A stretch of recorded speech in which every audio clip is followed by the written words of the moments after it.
Hello students. आज जो topic लेके आए हैं वो है हमारा वैलेंस इलेक्ट्रॉन्स और साथ में है वैलेंसी। तो इन दोनों में हम डिफरेंस बताएंगे कि क्या है। तो एक्चुअली क्या होता है कि मैंने देखा है कि क्लास 8, 9, 10 वाले जो स्टूडेंट्स हुए उनको ज़्यादा कन्फ्यूजन होता है कि सर वैलेंस इलेक्ट्रॉन क्या है, वैलेंसी क्या है। तो इसको हम समझाएंगे इसको, और इसके लिए हम एक एग्जाम्पल लेते हैं। तो एग्जाम्पल लेते हैं अपन सोडियम का और लेते हैं क्लोरीन का। ठीक है। सोडियम क्या है यहाँ पे? मेटल है। क्लोरीन क्या है हमारा?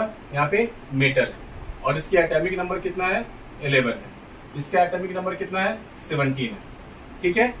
और इसका इलेक्ट्रॉनिक कॉन्फ़िगरेशन करेंगे तो आएगा 2 8 1। इसका इलेक्ट्रॉनिक कॉन्फ़िगरेशन करेंगे तो 2 8 7 आएगा। ठीक है। तो यहाँ पे देखते हैं, आप समझ जाओ कि जो ऑटोमोस्ट सेल में इलेक्ट्रॉन है कितना है? 1 है। यहाँ ऑटोमोस्ट सेल में कितने इलेक्ट्रॉन है? 7 है। तो ये तो पहला चीज हमारा क्या बन गया? यही हमारा क्या है? वैलेंस इलेक्ट्रॉन है। ठीक है। यही हमारा क्या है? वैलेंस इलेक्ट्रॉन्स है। और ये हमारा कौन सा है? ये भी हमारा क्या है? वैलेंस इलेक्ट्रॉन हो गया। ये तो क्लियर हो गया होगा। ठीक है। अब यहाँ पे वैलेंस इलेक्ट्रॉन का हमें समझ में आ गया कि आउटरमोस्ट सेल के जो भी इलेक्ट्रॉन होंगे तो वो हमारा वैलेंस इलेक्ट्रॉन्स होगा। ठीक है। लेकिन अब इसमें वैलेंसी क्या होती है वो देखना चाह रहे हैं। तो जो हमारा वैलेंसी होगा ना, तो उसको देखने के लिए आप ये समझिए, ये चीज जो है मैं आपको समझाने की कोशिश कर रहा हूं मैं। तो वैलेंसी में आप देखो कि मतलब वैलेंसी वो होता है किसी भी एटम का कि वो वैसा इलेक्ट्रॉन जो केमिकल रिएक्शन में पार्टिसिपेट कर रहा हो। ठीक है। तो यहाँ पे देखो आप, तो फर्स्ट सेल में कितने इलेक्ट्रॉन रहेंगे? 2। यहाँ पे 8 रहेंगे। तो यहाँ पे तो 8 होना चाहिए था। ठीक है। लेकिन 8 होने के लिए कितने इलेक्ट्रॉन चाहिए इसको? 7। क्या पॉसिबल है? नहीं पॉसिबल। ठीक है। तो क्योंकि 7 इलेक्ट्रॉन को देने के लिए तैयार ही नहीं होगा, बहुत ज्यादा एनर्जी चाहिए। ठीक है। तो मेटल की हमेशा टेंडेंसी क्या होती है? इलेक्ट्रॉन देने की होती है। और नॉन मेटल की टेंडेंसी हमेशा क्या होता है? इलेक्ट्रॉन लेने की टेंडेंसी होती है। तो मेटल मैक्सिमम कितना इलेक्ट्रॉन दे सकता है? 3 इलेक्ट्रॉन दे सकता है। और नॉन मेटल मैक्सिमम कितना इलेक्ट्रॉन ले सकता है? 3 इलेक्ट्रॉन ले सकता है। इसके ऊपर जाएंगे तो अपन किसकी बात करेंगे? शेयरिंग की बात करेंगे। तो जो भी नॉन मेटल के बीच में होता है, तो उससे जो हमारा बॉन्डिंग बनता है, कोवलेंट बॉन्ड बनता है। यहाँ पे अगर देखेंगे तो हमें मेटल है, नॉन मेटल है। नॉन मेटल और मेटल में जो बॉन्डिंग बनती है वो या तो आयनिक बॉन्ड बोलते हैं या तो उसको इलेक्ट्रोवैलेंट बॉन्ड बोलते हैं। ठीक है। यहाँ तक तो क्लियर है। तो यहाँ पे देखो आप कि यहाँ पे 7 इलेक्ट्रॉन लेने के बजाय 1 इलेक्ट्रॉन देना ज्यादा आसान है। यहाँ पे 7 इलेक्ट्रॉन देने के बजाय 1 इलेक्ट्रॉन लेना ज्यादा आसान है।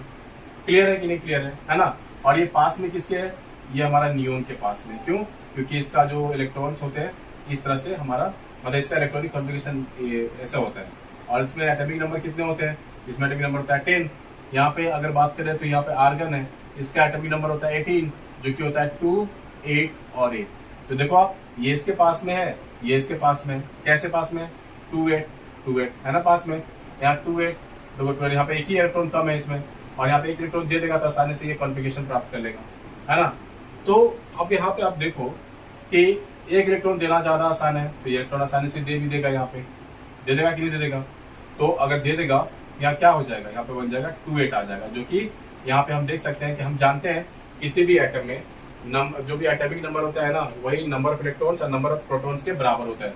यहाँ पे इलेक्ट्रॉन्स और जो प्रोटॉन्स है आपस में कितने कितने हैं? 11 11 ही है। ठीक है ना? इसने 1 इलेक्ट्रॉन दे दिया। ठीक है। तो इलेक्ट्रॉन कितने हो गए? 10। और हमारा प्रोटॉन्स कितने हैं? 11 है। तो इसलिए हमारा क्या आ गया? देखो ये क्या आ गया, मतलब जो प्रोटॉन्स में पॉजिटिव चार्ज होता है, इसलिए हमारा एक पॉजिटिव चार्ज आ गया। और यहाँ पे क्या हो रहा है? यहाँ पे दिखा तो एटॉमिक नंबर 17 है, तो इलेक्ट्रॉन्स भी 17 है और हमारा प्रोटॉन्स भी 17 है। लेकिन इसने 1 इलेक्ट्रॉन ले लिया यहाँ पे, है ना? तो इसका क्या बन गया? 2 और 8 8 8 हो गया कि नहीं हो गया? इस तरह से हम देख सकते हैं कि क्लोरीन पे कौन सा 1 इलेक्ट्रॉन ले लेगा तो 2 8 8 होगा कि नहीं होगा? यहाँ पे नंबर ऑफ इलेक्ट्रॉन्स कितने हो गए? 18, और प्रोटॉन्स अभी भी 17 है। तो इलेक्ट्रॉन पे नेगेटिव चार्ज होता है, इसलिए हमारा यहाँ पे नेगेटिव चार्ज आ गया। क्लियर है यहाँ तक? तो इस तरह से हम देख सकते हैं कि पूरी रिएक्शन में यहाँ पे 1 ही इलेक्ट्रॉन पार्टिसिपेट कर रहा है, मतलब सोडियम 1 इलेक्ट्रॉन दे रहा है और क्लोरीन 1 इलेक्ट्रॉन ले रहा है। इस तरह से इसकी वैलेंसी हो गई 1, और क्लोरीन की भी वैलेंसी कितनी हो गई? 1। क्यों? क्योंकि 1 इलेक्ट्रॉन ये भी क्या कर रहा है? ले रहा है। समझ में आ गया ना?